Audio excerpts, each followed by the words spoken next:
सीताराम राम। कथा आपली सुरू होणार आहे. थोडासा उशीर झालाय, कारण की उशीर व्हायचं कारणही कसं आहे की आज खूप पाऊस आला, मेकअप वाली उशिरा आली, त्यामुळे मेकअप उशिरा झाला आणि आता सगळ्यात शेवटी राम आले. आणि राम आल्याशिवाय कार्यक्रम सुरूच होऊ शकत नाही ना, रामकथा. त्यामुळे रामाला यायलाच वेळ लागला. त्याचं कारण त्यांनीच केलं निर्माण की पाऊस आणला त्यांनी. म्हणजे मला काल असं वाटत होतं की काल खूप गरमी होती, तर यांचं कसं होईल, त्यांना एवढ्याशा याच्यात ड्रेस चेंज करायचे. तर त्या रामरायालाच सगळ्यांची काळजी आहे. त्यामुळे एक 5 मिनिटात तुम्हाला कार्यक्रम सुरू होईल. सगळे सेट होतात ते मागे रामाला. आस्था कला दर्पण आपल्यासाठी घेऊन आले रामकथा. आणि ही कथा मला करायचा योग दिला आहे रवी वाघमारेजींनी. त्यामुळे त्यांची मी खूप खूप आभारी आहे. आणि हे जसं काही मला लाईफ टाईम अपॉर्च्युनिटी तुम्ही दिली आहे की प्रत्यक्ष राम मंदिरात रामासमोर मी त्याची कथा करते. आणि याचबरोबर आणि हे जसं मी सांगितलं माझ्या मैत्रिणीनं, जसं याचा फोन आला, सांगितलं की आपल्याला करायचं आहे, तर माझ्या मैत्रिणी पण लगेच तयार झाल्या. रामकथा करायची म्हणजे पात्रही खूपच लागणार. त्यामुळे माझ्याजवळ 18 शक्त्या स्वतःहून चालून आल्या. म्हणजे 18 स्त्रिया हे सगळं साकारतात आहे रामकथा. कारण की पुरुष पात्रांना घेऊन मी करू शकत नव्हती, आम्हाला टायमिंगचं बंधन येतं, रिहर्सलचं येतं. त्यामुळे या 18 शक्त्या माझ्या पाठीशी होत्या. तशाच प्रकारे सगळ्यांनी निरनिराळ्या सहयोग केला. तसाच ललिता हरदास कथ्थक नृत्यांगना, त्यांच्याकडे मी गेली. म्हटलं मला हे असं एवढी मोठी अपॉर्च्युनिटी आली आहे, मला तुम्ही मदत करा. त्या अगदी सहजरित्या तयार झाल्या आणि त्यांचा इतका मोठा अनुभव मला माझ्या पाठीशी आल्या. आणि त्या अक्षरशः रोज आमच्या प्रॅक्टिसला येऊन मला म्हणजे खूप मोठी मदत केली ललिता हरदासांनी. तर अशा प्रकारे हे सगळं अशा प्रकारे रामानेच सगळं घडवून आणलं. आणि असं म्हणतात की जिथे जिथे रामकथा होते तिथे दृश्य किंवा अदृश्य रूपात हनुमान ती कथा ऐकायला येतोच. आता त्याच हनुमंताला मी नमस्कार करून आपली रामकथा सुरू करते. राजे महाराजे अयोध्येत येत होते. ऋषीमुनी यज्ञ करण्यासाठी आमंत्रित होते. वाल्मिकी ऋषींच्या आश्रमात वाढलेली 2 बालकं अयोध्या नदी काढला तर रामाचे चरित्र गायन करायला अयोध्येत दाखल झाले होते. अयोध्येत जागोजागी ते रामाचे चरित्र गात होते. त्यांची ख्याती रामापर्यंत पोहोचली व प्रभुरामाने त्या दोघांना यज्ञस्थळी बोलवले आणि रामाचे चरित्र गायन करायला सांगितले. कुमार दोघे एक वयाचे सजीव पुतळे रघुरायाचे, असे हे सुकुमार आपल्या पिता श्री रामासमोर रामचरित्र गात होते. असे या सुकुमारांनी गाण्यातून सांगितलेली रामकथा आपण पाहूया. त्रेतायुगात म्हणजे आजपासून सुमारे 9000 वर्षापूर्वी गंगा नदीच्या उत्तरेला शरयू नदीच्या किनारी कौशल नावाचे एक विशाल राज्य होते. अयोध्या ही या राज्याची राजधानी होती. भगवान सूर्याचे वंशज आणि दशरथाचे पूर्वज म्हणून यांनी अयोध्या नगरी वसवली होती. दशरथ राजा विद्वान, नीतिमान, शूरवीर होता. तो एकटा 10,000 महारथींना हरवू शकत होता. त्यामुळे तो अतिरथी म्हणून ओळखला जात होता. राज्यात कोणीही नागरिक दुखी व निर्धन होता. राजा दशरथाला 3 राण्या होत्या, कौशल्या, सुमित्रा आणि कैकई. अपार सुख समृद्धी असून सुद्धा राजा उदास होता. त्याचे कारण त्याला अपत्य नव्हते. त्यामुळे राजा आणि राण्या नेहमी उदास असत. पुरोहित यांच्या सल्ल्याने राजाने पुत्र कामेष्टी यज्ञ करायचा निश्चय केला. यज्ञाच्या ज्वालेतून अग्निदेव प्रकट झाले आणि खिरीचे भांडे दशरथाला दिले व सांगितले ही खीर आपल्या 3 राण्यांना खायला दे. याने महिन्यांनी खीर खाल्ली. काही दिवसात दशरथ राजाच्या राजवाड्यात 4 राजपुत्र जन्मले. स्वर्गातील देवांनाही आनंद मिळाला. त्यांनी अयोध्या नगरीवर पुष्पवृष्टी केली. अयोध्येच्या प्रजेच्या आनंदाला सीमाच नव्हती. 4 राजपुत्र कौशल्यानंदन राम, कैकेयी नंदन भरत, सुमित्रानंदन लक्ष्मण आणि शत्रुघ्न.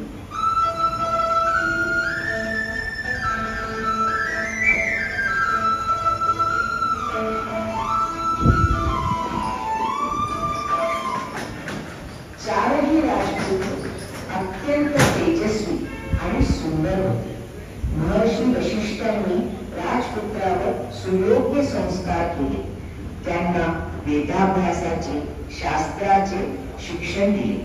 दशरथाचे 4ही पुत्र शास्त्र, पुराण, राजनीती, धनुर्विद्या आणि शास्त्रार्थ विद्येत पारंगत झाले.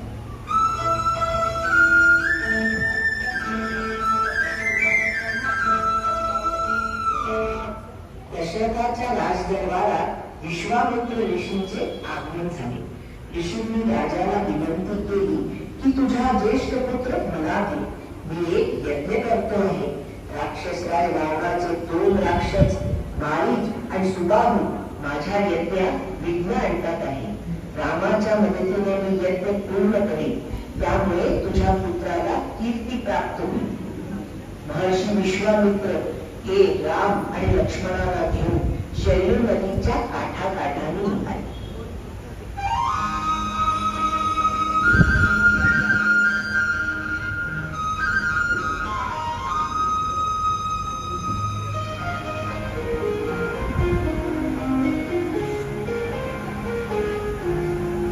विश्वामित्रांनी राम लक्ष्मणाला कला आणि अतिबला नामक विद्येचे ज्ञान दिले.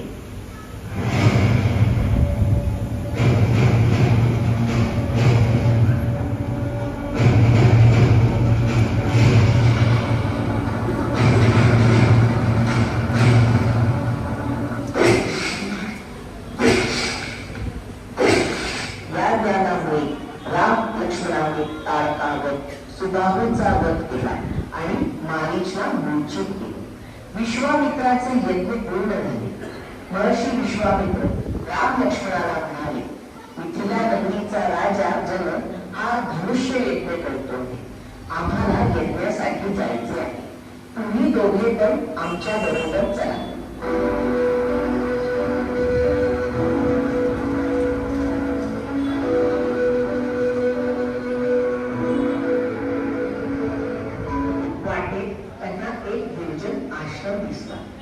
तिथे कुठल्याही पशु पक्षी जीवित नव्हता. रामाला या आश्रमाबद्दल माहिती मिळवायची इच्छा झाली. तेव्हा विश्वामित्र म्हणाले, एकेकाळी गौतम ऋषी आणि त्यांची पत्नी या आश्रमात राहत होते. अहिल्या ही ब्रह्माची मानस पुत्री होती. ती ज्ञानी होती. अहिल्याला वरदान मिळाले होती की तिचं यौवन चिरतरुण राहील. तिच्या सुंदरतेकडे स्वर्गातल्या अप्सरा पण फिका पडत होत्या. देव राजकुंड अहिल्याच्या सौंदर्यावर मोहित झाले. अशा सुंदर व ज्ञानी स्त्रीचा विवाह गौतम ऋषींशी झाल्याने इंद्रदेव क्रोधित झाले. एके दिवशी भल्या पहाटे गौतम ऋषी जेव्हा नदीवर स्नान करण्यासाठी गेले तेव्हा इंद्र ऋषीचे रूप घेऊन अहिल्याला भेटायला आले. इंद्र जेव्हा आश्रमातून निघून परत जात होते तेव्हा गौतम ऋषींनी त्यांना पाहिलं आणि संतप्त होऊन इंद्राला शाप दिला. त्याचबरोबर त्यांनी अहिल्यालाही शिळाहून पडण्याचा शाप दिला. मग ते आश्रम सोडून निघून गेले. तेव्हापासून शिळाहून पडलेली अहिल्या मनातल्या मनात राम नाम जपत आपले दिवस व्यतीत करते आहे. राम राम राम राम राम. राम राम जय राजा राम, राम राम जय सीता राम, राम राम जय राजा राम, राम राम जय सीता राम, राम राम जय राजा राम, राम राम जय सीता राम, राम राम जय राजा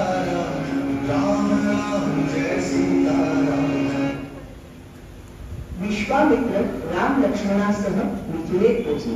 राजा जनक, राजपुरोहित शतानंद आणि इतर ऋषीमुनी नगरच्या द्वाराशी घेऊन महर्षी विश्वामित्रांचे स्वागत केले आणि मिथिला नगरी यज्ञशाळेच्या जवळ एक सुंदर उद्यानात त्यांच्या राहण्याची व्यवस्था केली. दुसऱ्या दिवशी सकाळी स्नान करून राम लक्ष्मण पूजेकरता फुले घेण्यासाठी जनक राजाच्या उद्यानात गेले. राम लक्ष्मण उद्यानात फुले तोडत होती. त्याच वेळी सीता आपल्या सखी बरोबर त्या उद्यानात आली. ती देवी पार्वतीच्या मंदिरात पूजा करायला गेली.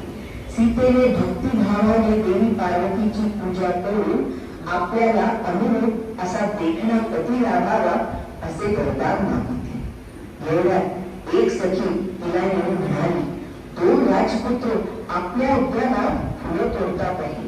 ते दोघं इतके सुंदर आहे की मी त्यांच्या सुंदरतेचं वर्णन करू शकत नाही. त्याच वेळी दुसरी सखी सीतेला म्हणाली, ते दोघं अयोध्येचे राजपुत्र असावेत. ते विश्वामित्र बरोबर आलेले आहेत. मी असं ऐकलं आहे की त्यांनी आपल्या दिव्य शक्तीने महर्षी आश्रमात फार मोठा पराक्रम गाजवला आहे. राम आणि लक्ष्मणाबाबत अशा अद्भुत गोष्टी ऐकून सीतेला त्यांना पाहण्याची उत्सुकता वाटू लागली. सीता हळूवार पावलांनी राम लक्ष्मण जिथे फुलं तोडत होती तेथे पोहोचली. ती त्यांच्या मागे उभी राहून त्यांना एकटक पाहू लागली. पण सीतेचे कणकण, हार, बाजूबंद आणि पंजरांचा झंकार रामाच्या कानावर पडला. त्याने पटकन वळून आवाजाच्या दिशेला पाहिलं. राम सीतेची नजरानजर झाली.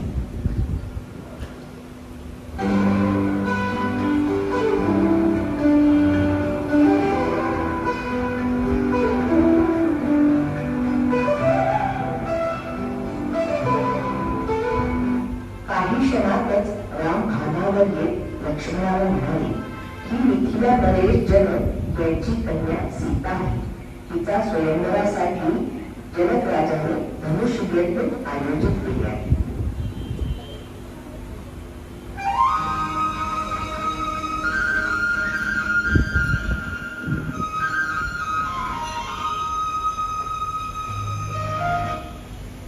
राजदरबारात महान योद्धा, राजे, महाराजे, महारथी धनुष्य चलायला आले होते.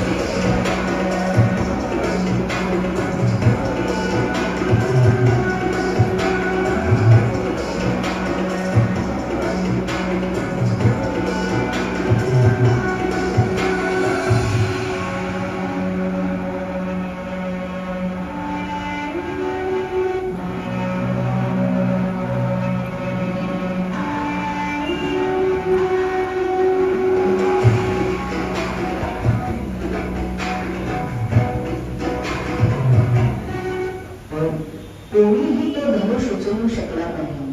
तेव्हा विश्वामित्र रामाला म्हणाले, तू धनुष उचल. मग प्रभू राम धनुष्याजवळ गेले आणि अगदी सहजरित्या त्यांनी धनुष्य उचलला व त्यावर प्रत्यंचा चढली.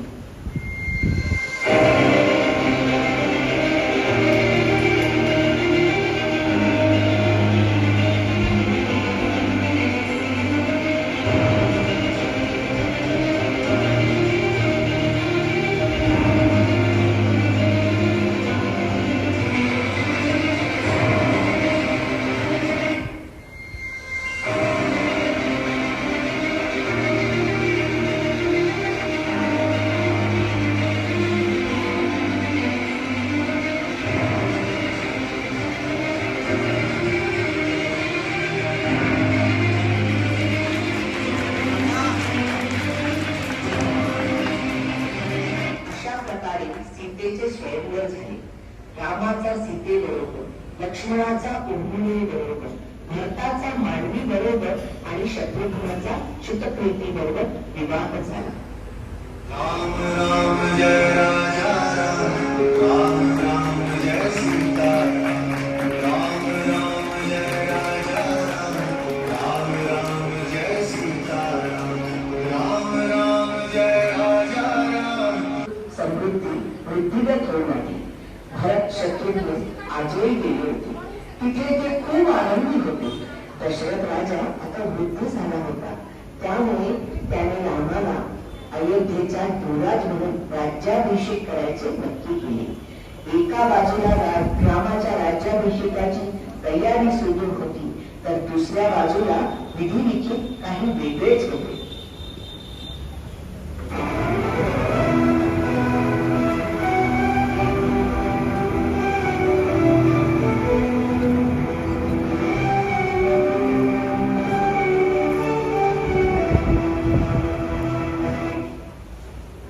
कैकेयीची दासी मंथरा रामाच्या राज्याभिषेकाचे वृत्त ऐकून तिच्या मनात मत्सर निर्माण झाला.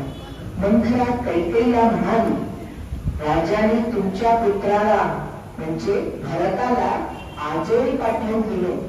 उद्या ते कौशल्येच्या पुत्राचा म्हणजे रामाचा युवराज म्हणून राज्याभिषेक करणार आहे. कौशल्या राजमाता होईल, तुम्ही तिची दासी व्हा. असे सांगून मंथरेने कैकेयीला आठवण करून दिली की राजा दशरथाने तुम्हाला 2 वर मागण्यास सांगितले होते. राजाकडून ते 2 वर मागून घेण्याची वेळ आली आहे. पहिला वर भरताचा राज्याभिषेक, दुसरा वर रामाला 14 वर्ष वनवास मागून घ्या.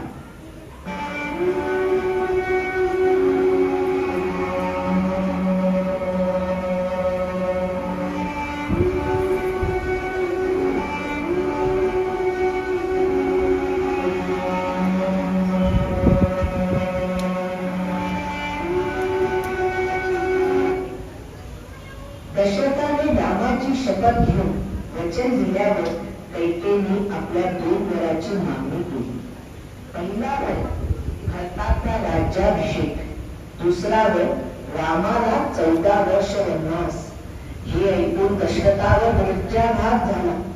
दशरथाने कैकेयीला खूप समजावले, पण ती काहीच ऐकायला तयार नव्हती. काहीही केल्या ती ऐकतच नव्हती. शेवटी राम, लक्ष्मण, सीता सगळ्यांची आज्ञा घेऊन वनात निघाली. अयोध्येची प्रजा पण त्यांच्या मागे मागे निघाली. राम राम जय राजा राम, राम राम जय सीता राम, राम राम जय राजा राम, राम राम जय सीता राम, राम राम जय राजा राम, राम राम जय सीता राम, राम राम जय राजा राम, राम राम जय सीता राम. सुमनच्या रथात बसून राम, लक्ष्मण, सीता कौशल देशाची सीमा जिथे संपत होती तेथे पोचली. राम आपल्या मातृभूमीचे दर्शन घेण्याकरिता तिथे उभा राहिला. आपल्या देशवासियांचे असणारे अपार प्रेम पाहून रामाला गदगदून आले. रामाने त्या सर्व ग्रामवासियांना प्रयत्नपूर्वक समजावले आणि तो पुढे निघाला.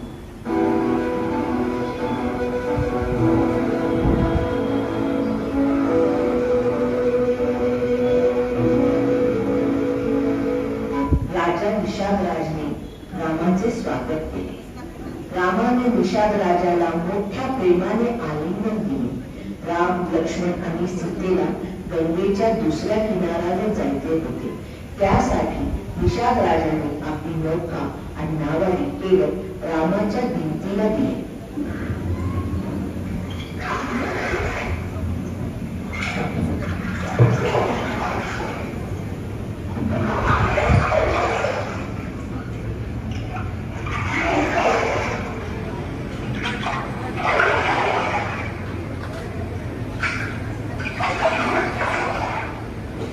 राजा दशरथची मृत्यूचा समाचार ऐकून भरत अयोध्येत परत आला.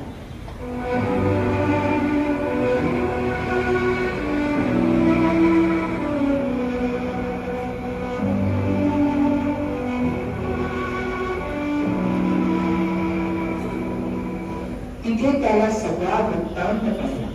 तो रागारागात कैकेयीच्या महालात गेला आणि घडलेल्या वृत्तांताबद्दल जाब विचारू लागला. तू रामावर अन्याय केला आहे असे म्हणू लागला. मी रामाला परत आणीन असे म्हणून तो कैकेयीच्या महालातून निघाला.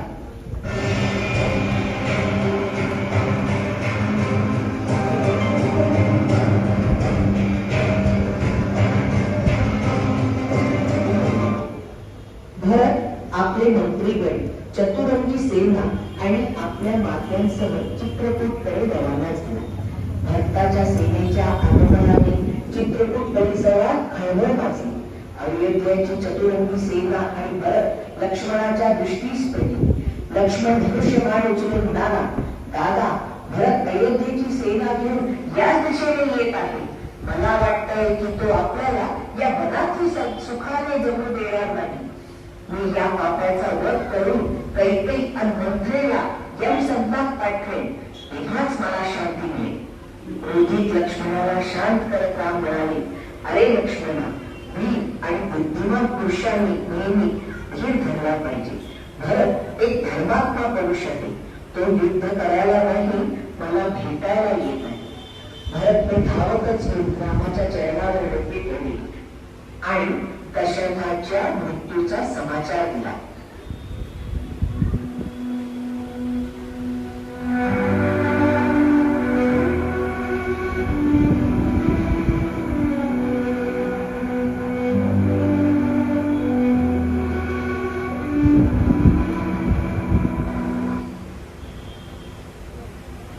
रामाने भरताला हृदयाशी धरले. भरताने माता कैकेयीकडून झालेल्या चुकीबद्दल माफी मागितली आणि अयोध्येला परतायचा आग्रह केला. रामाने पित्याच्या वचनाचे पालन करायची आपल्या रघुकुलाची रीत आहे असे सांगून भरताला अयोध्येचा राज्यभार सांभाळायला सांगितले. भरताने रामाच्या पादुका आपल्या बरोबर घेऊन जाण्याची इच्छा व्यक्त केली. रामाने प्रेमाने आपल्या पादुका काढून भरताला दिल्या. भरताने त्या पादुका आपल्या माथ्यावर लावल्या व म्हणाला, या पादुका सिंहासनावर ठेवून मी 14 वर्ष अयोध्येचं राज्य सांभाळीन. राम राम जय राजा राम, राम राम जय सीता राम, राम राम जय राजा राम, राम राम जय सीता राम, राम राम जय राजा राम, राम राम जय सीता राम, राम राम जय राजा राम, राम राम जय सीता राम. भरत निरोप घेऊन गेल्यानंतर राम, लक्ष्मण आणि सीता चित्रकूट पर्वत सोडून दंडकारण्याच्या दिशेने निघाले.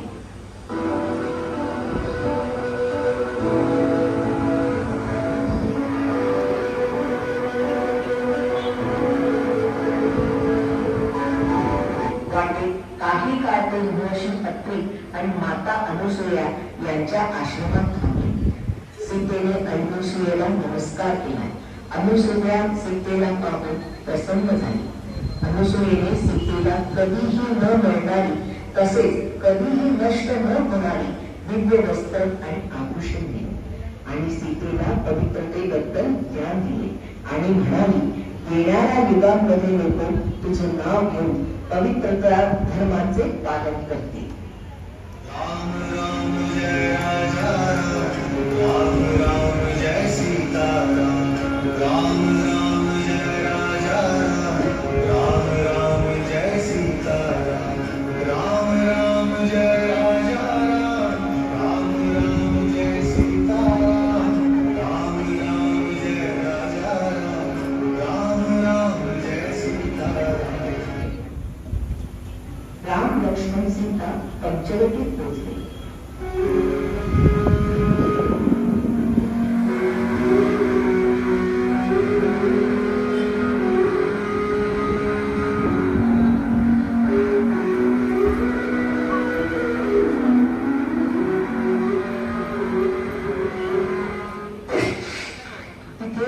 लक्ष्मणाने शूर्पणखेचे नाक कापले. त्याचा बदला घेण्यासाठी शूर्पणखेने खर आणि दूषणला पाठवले. खर आणि दूषणाने रामाशी युद्ध केले.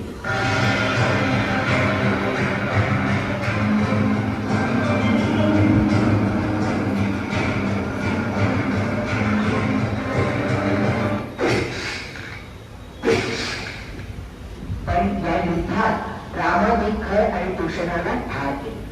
शूरपणखा रावणाकडे गेली आणि त्याला आपल्या बरोबर घडलेले सगळे वृत्तांत सांगितले. हे समजल्यावर रावणाला राम लक्ष्मणाच्या वीरतेची कल्पना आली. तरी सुद्धा त्याने शूरपणखेला आश्वासन दिले आणि सीतेला पळून आणण्याचा निर्णय घेतला आणि मारीचला सुवर्णमृगाचे रूप धारण करायला सांगितले आणि रामाच्या कुटीकडे पाठवले. सुवर्णमृगाचे रूप घेऊन मारीच रामाच्या कुटीजवळ भटकू लागला. त्यावेळी रावण झाडापाठीमागे लपून बसला होता.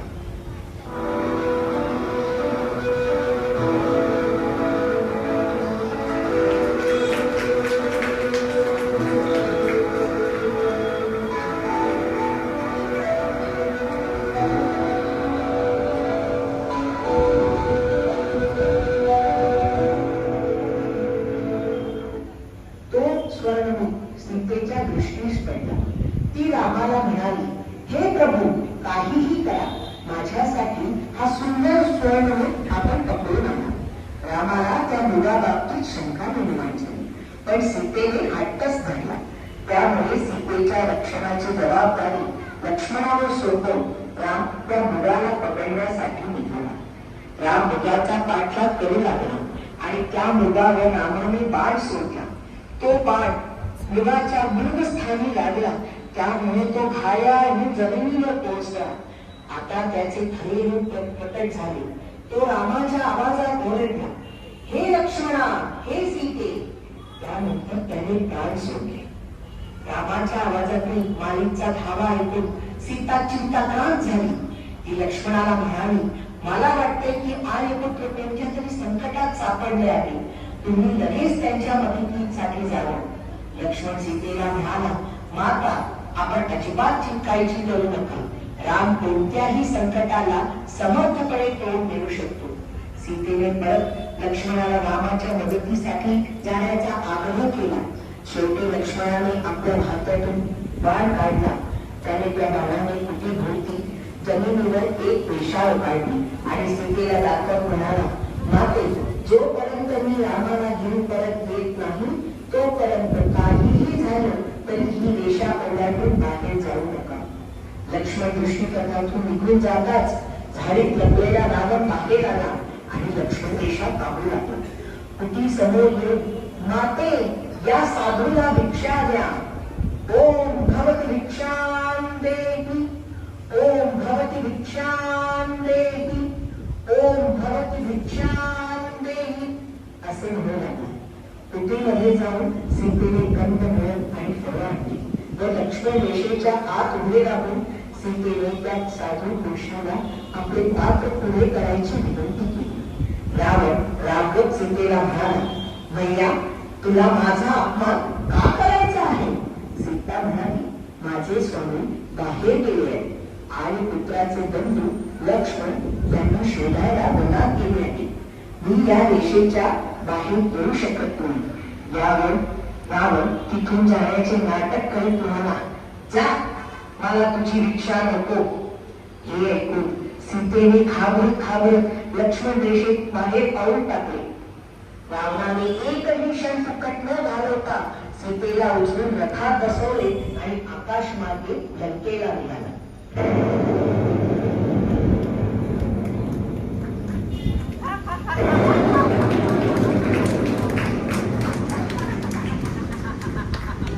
सीतेला जेव्हा रावणाचे कपट तळून चुकले तेव्हा लक्ष्मण रेषा ओलांडण्याचा आपल्या चुकीचा तिला पश्चाताप होऊ लागला.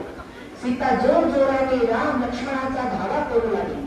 सीतेचा आवाज ऐकून जटायू लगेच तिथे पोहोचला आणि रावणाचा रथाचा मार्ग अडवून उभा राहिला. जटायू रावणाबरोबर नित्तेने लढत होता.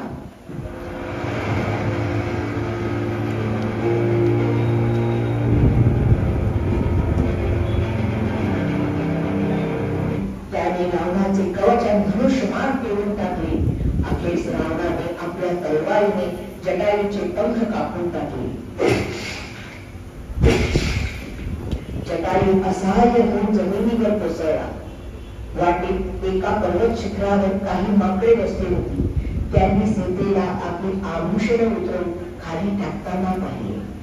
लंकेत पोचल्यावर रावणाने सीतेला आपला राजवाडा, बाग बगीचा, धन दौलत आदी सारे दाखवले आणि सीतेला म्हणाला, जर तू माझी पट्टराणी होशील तर ही सारी संपत्ती तुझ्या चरणावर वाढी पडेल. सीतेने रावणाच्या या गोष्टींची उपेक्षा केली आणि त्यांना फटकारत अपमानित केलं. अखेर रावणाने तिला अशोकवनात पाठवून दिले व सीतेवर पहारा ठेवण्यासाठी तिच्या आसपास भयानक चेहऱ्याच्या राक्षसी ठेवण्यात आला. सीता रामाचे स्मरण करत दुःखात दिवस कटू लागली.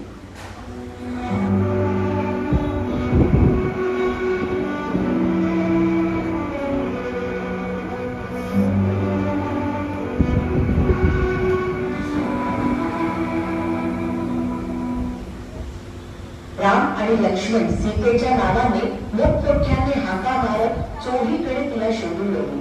त्यांनी पंचवटीची वने पिंजून काढली. त्यांना एके ठिकाणी सीतेच्या पावलाचा ठसा आढळला. तेथूनच थोड्या अंतरावर रावणाचे तुटलेले कवच आणि धनुष्यबाण पडलेले दिसले. जवळच पक्षीराज जटायू जखमी अवस्थेत पडला होता. जटायू अखेरचे श्वास मोजत होता.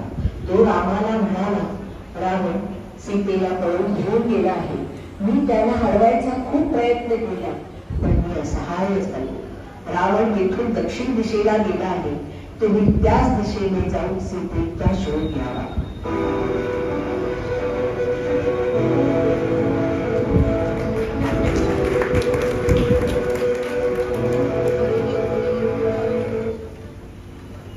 राम लक्ष्मण दक्षिण दिशेकडे सीतेचा शोध घेण्याकरता निघाले. राम लक्ष्मण पंपा सरोवराच्या किनारी असलेल्या गौतम ऋषीच्या आश्रमात येऊन पोहोचले. शबरी रामाच्या पाया पडली आणि तिने त्याचे भक्तिभावाने स्वागत केले. त्यानंतर तिने रामाला खाण्यासाठी गोड गोड बोलवले. शबरीने वानर सुग्रीवशी मैत्री करून त्याच्या सहाय्याने सीतेचा शोध घेण्याचा सल्ला दिला. राम राम जय राजा राम राम जय सीता राम राम जय राजा राम राम जय सीता राम राम जय राजा राम राम जय सीता राम जय राजा राम जय सीता. ऋषिमुख पर्वतावर सुग्रीव आपल्या सहकार्याबरोबर बसला होता. त्याने दुरूनच येणाऱ्या दोन धनुर्धारी तपस्वींना पाहिले. त्याने आपला मंत्री हनुमान याला त्या तपस्वी बाबत माहिती मिळवण्यासाठी पाठवले. हनुमान तपस्वीचे रूप धारण करून राम लक्ष्मणाकडे आला. हनुमान म्हणाला, मी सुग्रीवचा सेवक हनुमान आहे. सुग्रीव हा धर्मात्मा आणि बुद्धिमान आहे. ते आपल्याला भेटायला उत्सुक आहे. जर आपणास काही शंका असेल तर कृपा करून ती सांगावी. लक्ष्मण हनुमानला म्हणाला, हे दशरथाचे ज्येष्ठ पुत्र राम आहे. मी यांचा धाकटा बंधू लक्ष्मण. पित्याच्या आदेशावरून आम्ही 14 वर्षासाठी वनवासात आहोत. आमच्या बरोबर रामाची धर्मपत्नी सीताही होती. तिला पर्णकुटीतून रावणाने कपटाने पळवून नेले. आम्ही सीतेचा शोध घेत आहोत. सुग्रीवाकडून मदत मिळेल या आशेने आम्ही त्याच्याकडे जाण्यास निघालो आहे.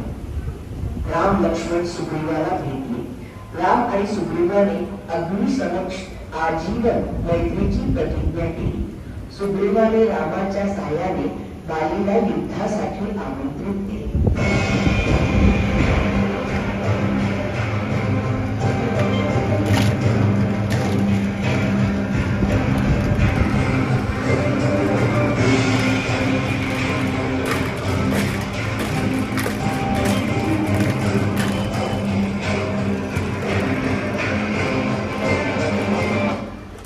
रामाने बालीचा वध केला.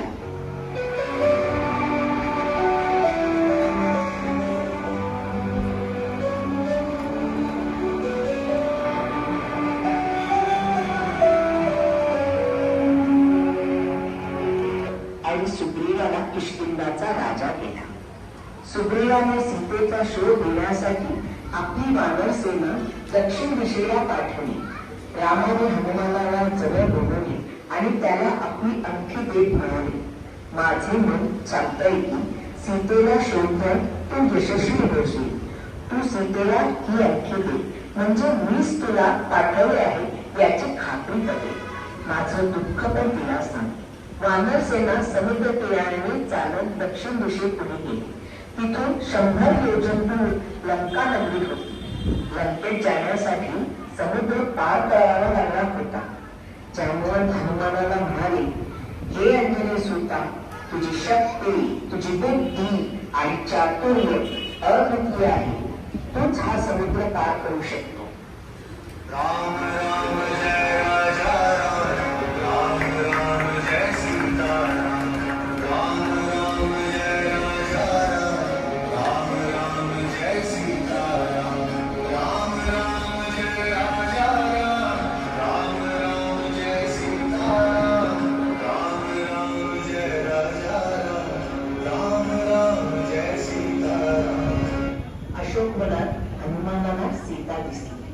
अशोकवनात एका वृक्षावर बसून सीतेशी बोलण्याची संधीची प्रतीक्षा करत होता. इतक्यात रावण आपल्या राण्यांसह दासदासींना घेऊन अशोकवनात येताना दिसला. रावण सीतेसमोर जाऊन उभा राहिला. सीता भीतीने थरथरू लागली. रावणने तिला हर तऱ्हेची आमिष दाखवून आणि भीती घालून आपल्या अधीन होण्यास सांगितले. परंतु सीतेने नकार दिला आणि म्हणाली, तू मला माझ्या स्वामींकडे पोचती कर आणि त्यांची क्षमा माग, यातच तुझे कल्याण आहे. तू जर का असं केलं नाहीस तर ते स्वतः इथे येतील आणि तुला व तुझ्या या सोन्याच्या नगरीची धूळधाण करतील. सीतेचे बोलणे ऐकून रावणाला खूप राग आला आणि सीतेला म्हणाला, जर तू माझ्यावर झाली नाहीस तर मी या तलवारीने तुझ्या शरीराचे तुकडे तुकडे करीन. त्यानंतर रागात पाय आपटत आपल्या राजमहालात निघून गेला. मग तिथे असलेल्या राक्षसींनी सीतेला घेऊन तिच्यावर दबाव टाकला, परंतु सीतेने त्याकडे दुर्लक्ष केले. त्रिजटा नापक एक राक्षसीला सीता खूप आवडत होती. ती सर्व राक्षसींना धमकावून व गप्प करत म्हणाली की, मी काल रात्री स्वप्नात रामाला लंकेत प्रवेश करताना पाहिले आहे. ते सीतेबरोबर एका हत्तीवर बसून अयोध्येला जात होते. त्याच वेळी यमराज रावण आणि अन्य राक्षसांना फरफटत यमलोकाकडे घेऊन जात होता. तुम्ही जर सीतेला त्रास दिला तर तुमचा पण सर्वनाश होईल. त्रिजटा जेव्हा हे सारं बोलत होती तेव्हा सीतेला तो जणू शुकशकून वाटला. तिच्या हृदयात आशेचा नवा अंकुर फुटला.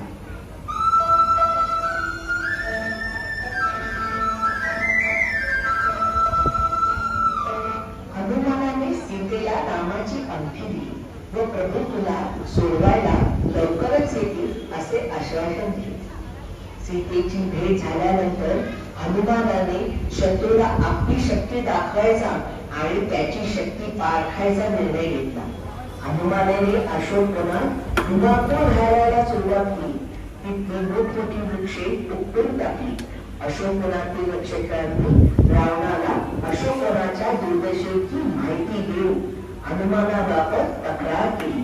तेव्हा रावणाने घोरकर माकडाला बांधून आणण्याचा आदेश दिला आणि या दुष्ट माकडाच्या शेपटीला आग लावून त्याची नगरात भिंड काढा.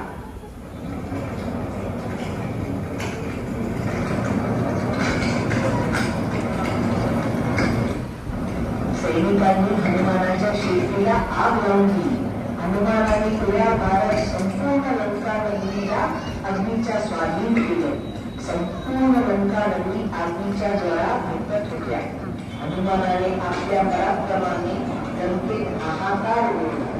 अशा प्रकारे हनुमानाने लंका जिंकली.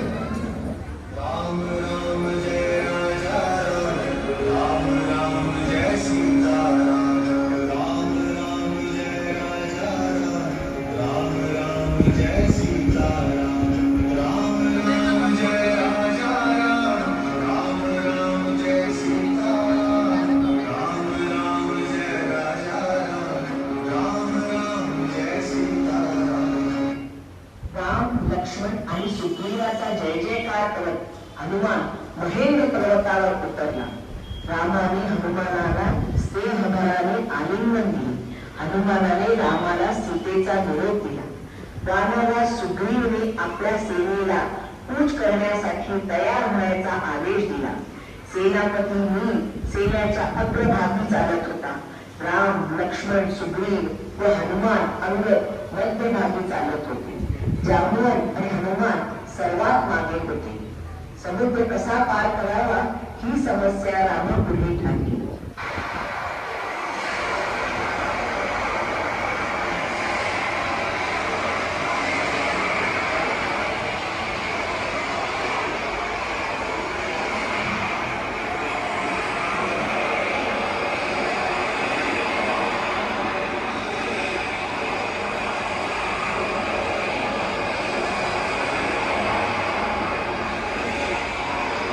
रामाने धनुष्यावर बाण चढवून समुद्राच्या दिशेने रोखला. सागरराज रामाला प्रणाम करत म्हणाले, आपल्या सेनेत नल नामक एक वानर आहे. त्याने विश्वकर्माकडून सेतू निर्माण करायची कला शिकली आहे. तो आपल्याला माझ्यावर सेतू बांधून घेईल. समुद्रावर सेतू निर्माण करायचे कार्य सुरू झाले. वानर मोठमोठ्या शिळा वृक्ष उपटून आणत होते आणि मुलीला देत होते.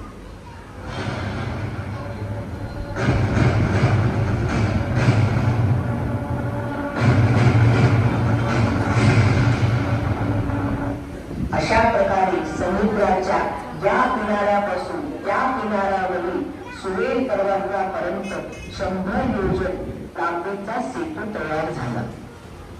राम राम जय राजा राम, राम राम जय सीता राम, राम राम जय राजा राम, राम राम जय सीता राम, राम राम जय राजा राम, राम राम जय सीता राम, राम राम जय राजा राम, राम राम जय सीता राम. शुक आणि सारणाने लंकेत जाऊन रावणाला वानर सेनेच्या अपार शक्तीची माहिती दिली. त्यांनी रावणास हेही सांगितले की विभीषण रामाला जाऊन मिळाल्यामुळे आता कोणतेही रहस्य रामापासून लपलेले नाही. राम आणि त्याची सेना अजेय आहे. हा वृत्तांत ऐकल्यावर मंदोदरी रावणाला म्हणाली, हे प्राणनाथ, रामाबरोबर वैर हे चांगले नाही. तुम्ही सीतेला त्यांच्या स्वाधीन करा, यातच आपलं व लंकेचं हित आहे. राम क्षमाशील नाही, ते तुम्हाला क्षमा करतील. अजूनही वेळ गेली नाही. तुम्ही सीतेला परत करा आणि होणारा विनाश थांबवा. यावर रावण तिला हसत म्हणाला, तू उगाच घाबरतेय. ते वानर आणि मनुष्य या दशाननाचे काहीही बिघडवू शकणार नाही. तू माझी धर्मपत्नी आहेस आणि अशा गोष्टी करतेस. तू मला विजय तिलक लावून युद्धासाठी पाठवले पाहिजे.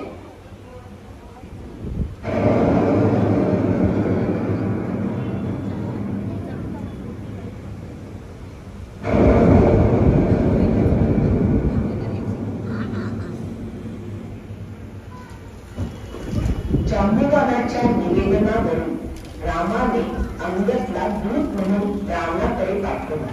हा युद्ध टाळण्याचा अखेरचा प्रयत्न होता, पण रावणावर त्याचा काहीही उपयोग झाला नाही.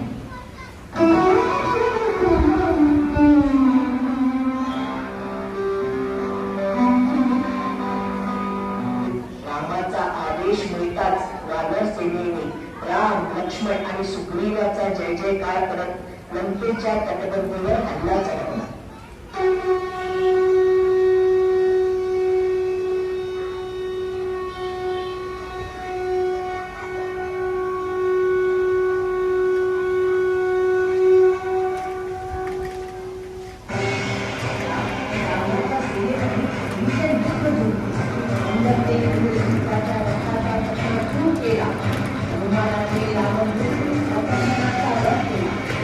रावणाचा सेनापती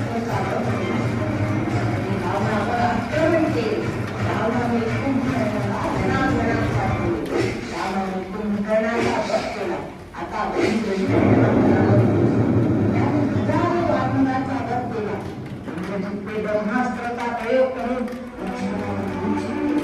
या युद्धात हनुमानाची हनुमान पण जखमी झाली. त्यामुळे हनुमानाला द्रोणाचल पर्वतावरून संजीवनी बुटी आणण्यास सांगितली. संजीवनी औषधांनी लक्ष्मण शुद्धीवर आला. लक्ष्मणाने रामाचे स्मरण करून इंद्रजितवर सिंहासनावर प्रहार केला.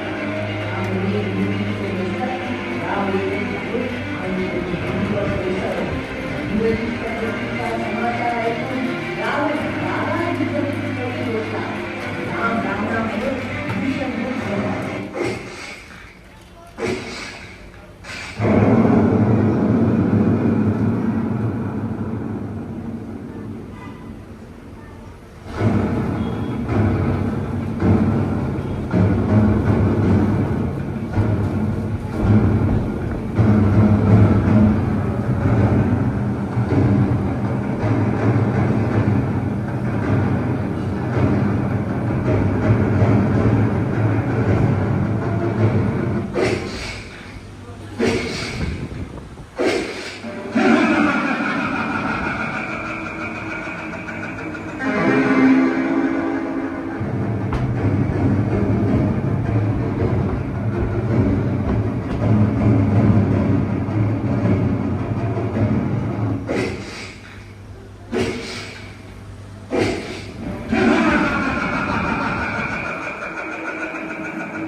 त्यानंतर रावणाच्या पार्थिव शरीरावर अंत्यसंस्कार करण्यात आले आणि लक्ष्मणाने लंकेत जाऊन ईश्वराचा राज्याभिषेक केला. रामाने हनुमानाला आपल्या विजयाचा शुभ संदेश सीतेला देण्यास सांगितले. विभीषण सीतेला रामाकडे घेऊन आला. राम म्हणाले, हे सीते, हनुमान, सुग्रीव, विभीषण इत्यादींच्या सहाय्याने मी तुला रावणाच्या कैदेतून मुक्त केले आहे. कैदेत राहिल्यामुळे तुझ्या चारित्र्याबद्दल संशय निर्माण होणे स्वाभाविक आहे. त्यामुळे मी तुला माझ्या बरोबर ठेवू शकत नाही. असे कटू शब्द ऐकून सीतेला अतीव दुःख झाले. सीता रामाला म्हणाली, रावणाने माझं जबरदस्तीने अपहरण करून मला आपल्या अधिकारात ठेवले. हे खरं असलं तरी त्यामुळे माझं चरित्र अशुद्ध झालं नाही. मी मन, वचन आणि कर्माने पहिल्या एवढी शुद्ध आहे. तुम्ही माझा स्वीकार करणार नसला तर माझ्यासाठी चिता रचावी. मी आनंदाने त्यात प्रवेश करीन. रामाने लक्ष्मणाला चिता रचायचा आदेश दिला.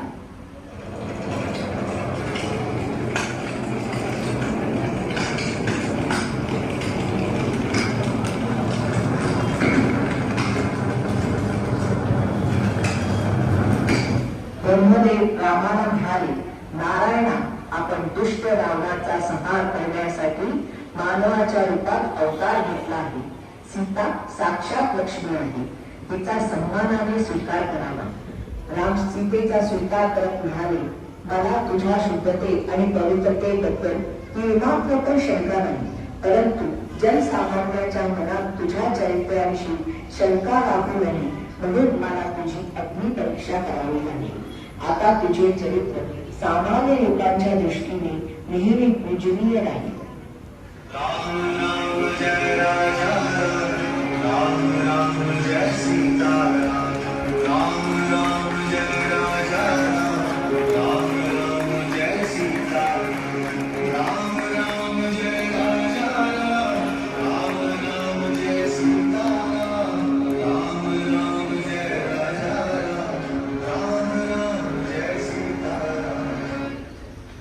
राम लक्ष्मण सीता पुष्पक विमानात बसून अयोध्येला निघाले.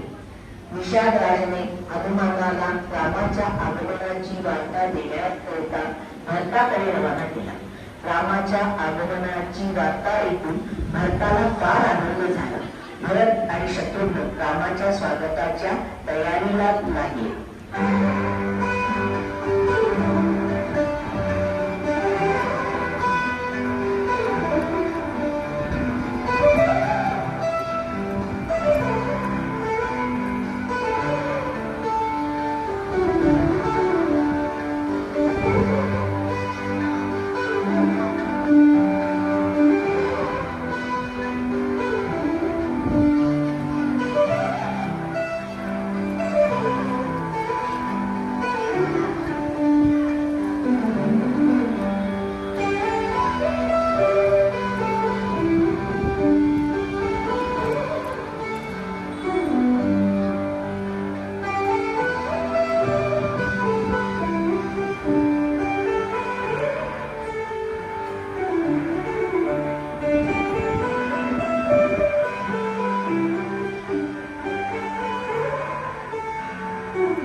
रामाने पुढे अनेक वर्ष अयोध्येमध्ये राज्य केले. त्याने अनेक यज्ञ केले आणि अयोध्येतली प्रजाजनांना सुखी व समृद्ध केले. त्याच्या राज्यात दुःख दरिद्रीला धारा नव्हता. रामाचे राज्य हे आदर्श कल्याणकारी राज्य होते. त्यामुळे आज सुद्धा श्रेष्ठ राज्य व्यवस्थेला राम राज्य असे संबोधले जाते. इथे श्री रामायण कथा संपूर्ण.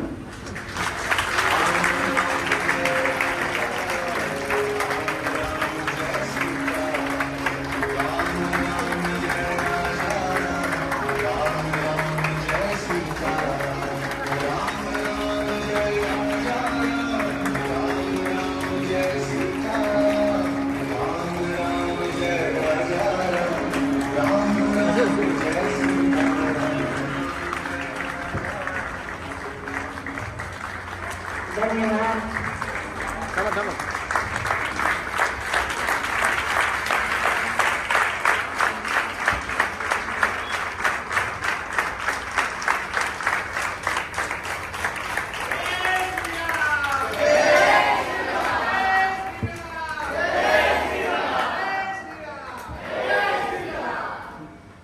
धन्यवाद. तुम्हा सगळ्यांना आवडली ही माझी कथा, रामकथा. तर याचं आपण कलाकारांची नाव घेते. सौ स्वाती देशपांडे हिने रामाची भूमिका केली. सौ सीता देशपांडे सीता. सौ अपर्णा पुणेकर लक्ष्मण. सौ डॉक्टर वर्षा देवस्थळे हनुमान. कविता वराडे रावण. कसा वाटला रावण? सौ निशिगंधा चापेकर. आता या दशरथ अंगद एक राजा आणि देवाची भूमिका केली आहे. बरं, मल्टिपल रोल्स केले याच्यानंतर प्रत्येक कलाकारांनी. अरुणा पाठक, कौशल्या, सखी, राक्षसी, खर, सारण, तारा इतक्या भूमिका त्यांनी वटवल्या आहेत. सौ वर्षा शेंडेकर, सुमित्रा, सखी, भूषण, राक्षसी, शुक. सौ नीता शेंडे, मी कैकई, सखी आणि गोडची खारुताई, खारीचा वाटा तिने पेटू निर्माणाला दिलेला आहे. बरं, अहिल्या. त्यानंतर रेणुका जोशी, तिने शत्रुघ्न, केवट, केवटाने छान गंगा ठरवली ना. बाली, गौतम ऋषी आणि एक राजाची भूमिका. त्यानंतर सोनाली चित्रे, तुम्ही भरत, जनक, जटायू, वानरसेनापती, स्नेह तापके हिने अनुसूया मंदोदरी आणि सतीगिरी शालिनी दिवसकर ताडका कशी वाटली ताडका आणि शूर्पणखा आणि नंतर ही ताडका आणि शूर्पणखा देवी म्हणून पण आली बरं शेवटच्या सीन मध्ये. तसेच सौ विनिता पैठणकर मंत्रेची भूमिका तिने केली. त्यानंतर अगदी सोबत शबरी पण मिळवली आणि त्यानंतर पुन्हा त्रिजटा राक्षस रूपात सुद्धा तिने आपलं हृदयाचं नरमपणा सुद्धा दाखवला आणि लंकेली पण होती नाही. मग कांचन सुटके ही विष्णामित्र आणि सुवर्णमृग विभीषण सौ विमाली गोखले हिने तर 8 भूमिका केल्या आहे. इंद्रदेव, अग्निदेव, अत्रे ऋषी, राजा, अंगरक्षक, समुद्रदेव आणि इंद्रजित. सौ जाई पितळे हिने सुबाहू आणि परशुराम जांभूळ आणि सौ कविता हरदास, अहिल्या, विशाखा आणि सुब्री या सगळ्या भूमिका आहेत. आणि या 18 कलाकारांनी 68 भूमिका वटवून तुमच्या समोर काम करतात.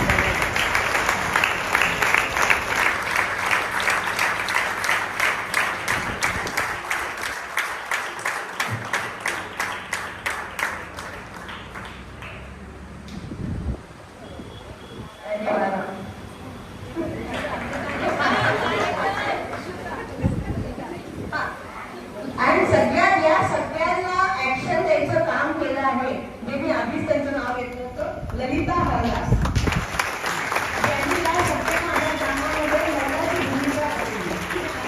सांगितलं होतं ते आम्ही केलं.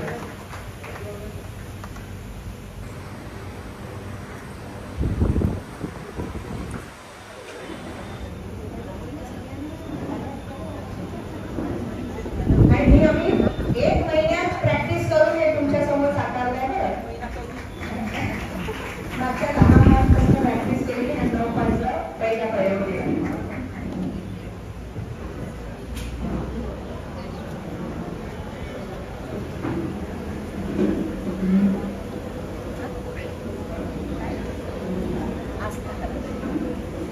आस्था कला भटकळ या संस्थेमार्फत आज 1 तासात संपूर्ण रामायण तुमच्या समोर सादर केलं. इतक्या सुंदर सर्वांनी भूमिका केल्या आणि या दोघींनी तर त्या सर्वांना इतकं छान तयार केलं की असं वाटलंच नाही की त्या बोलून राहिल्या का नाही राहिलेल्या. आणि त्यांचे शब्द आणि ओठ बरोबर त्या म्युझिकमध्ये जसे वाजत होते, जसं बोलणं होतं तसं तसं त्यांनी उत्कृष्ट कार्य करून दाखवलं. खरोखरच हरदासताई तुमचं, ऋतुजा मनोहर आणि सर्वांचं पश्चिम नागपूर नागरिक संघातर्फे कौतुक करते, आभार मानते, अभिनंदन करते आणि पुढील कार्याला तुम्हाला शुभेच्छा देते. आपण सर्व इथे मोठ्या संख्येने आलात त्याबद्दलही आपले सर्वांचे आभार. धन्यवाद.